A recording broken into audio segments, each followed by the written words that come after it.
If you're a trans woman considering breast augmentation, the right information can change everything. So today, I'm here with my friend Krishna Vyas to break down exactly what you need to know before surgery. So, Dr. Vyas, how do you decide on implant placement for trans women? Yeah, I mean, it really comes down to goals, anatomy. A lot of it's base width of the chest, but there is evidence-based literature that suggests that going above the muscle can actually reduce the pain, faster recovery, a more augmented look at times. Going under the muscle does give you a little more upper pole fullness, but it does increase the risk of bleeding as well. So a lot of the times we do a mix of techniques, whether we decide to go subglandular under the actual breast tissue, subfascial below the fascia, which is a thin layer over the muscle, or under the muscle. It really just depends. So I prefer to go subfascial, which is the layer above the muscle and below the breast tissue, to kind of give you the benefit of both.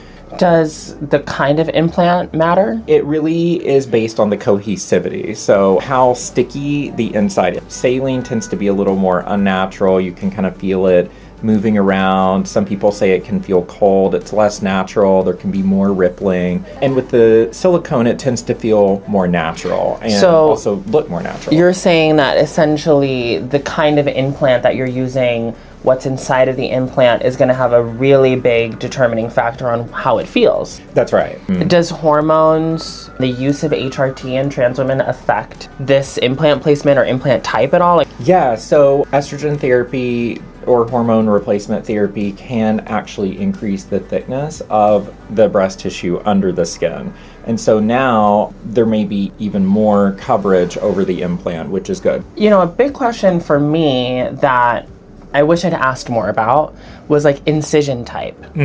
Yeah, great question. So there's so many different incision types that you'll hear about. You'll hear about going through the armpit or transaxillary, through the belly button, transumbilical, through the abdomen during a tummy tuck, transabdominal. Those are ones that are a little more esoteric, not as commonly used.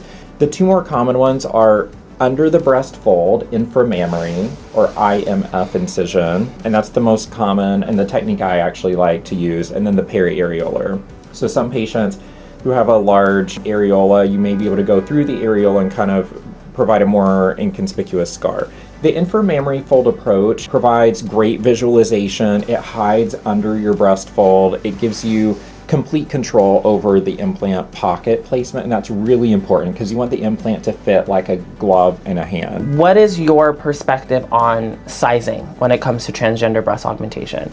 Yeah, so sizing comes down to goals and anatomy, lifestyle, and other factors. But one of the most important factors is the base width, and that's basically how wide the chest is. So when we talk about cc's or volume or milliliters of the implant, different profiles, different heights, different widths will do different things in different patients. So just because you see one person on the internet and you love that result and it's a 500cc implant, for example, or something like that, it may not look the same in you because you have a different chest anatomy and a different width.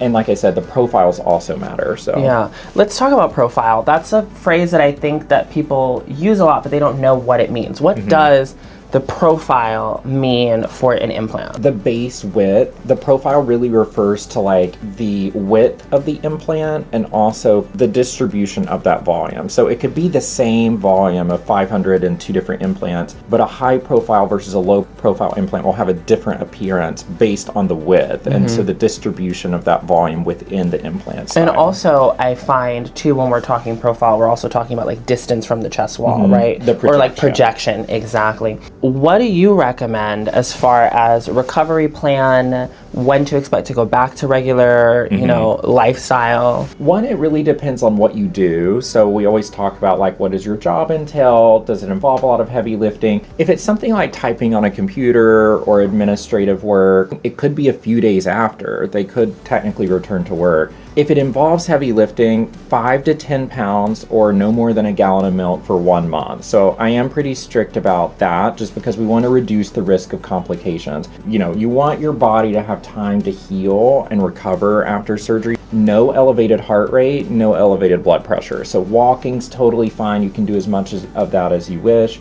You can move your shoulders around in a circle. In terms of range, I usually say be a T-Rex. So elbows to the side, you can be in this range. This is what you can do. I don't want you reaching really far above, below, doing anything that's sudden in terms of like, lifting a luggage overhead or walking a dog that could pull on a leash quickly. So you just want to be really careful with anything on your arms or your chest for a full 4 weeks.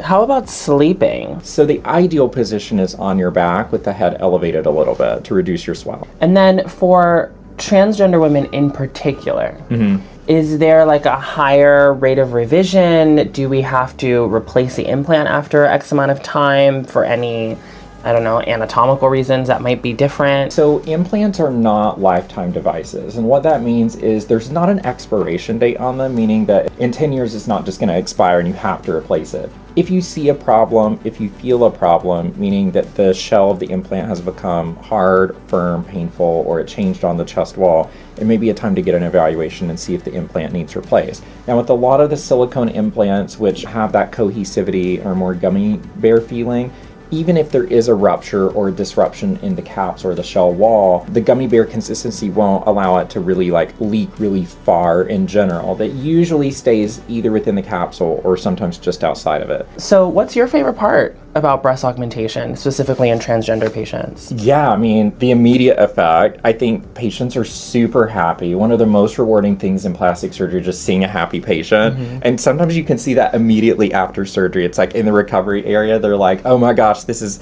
amazing. I've been waiting for this for so long. So I think that that's the most rewarding part for me, is like someone who's just really happy and excited and confident, and it's just congruent with their identity and just helping them to live their best life.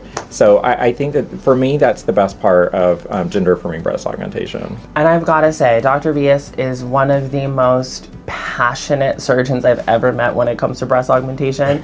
We've talked about it in detail at least 20% of the time that I've been in the office. Yeah. So if you want to come in and you want to speak to him, have a consultation, and get the ball rolling for yourself, you can visit us at breastsurgerygroup.com or topsurgeryspecialist.com and give us a call at 212-427-3982, and a dedicated patient coordinator will walk you through what you need insurance-wise and get you set up with a consultation with the Dr. Vyas. Thank you.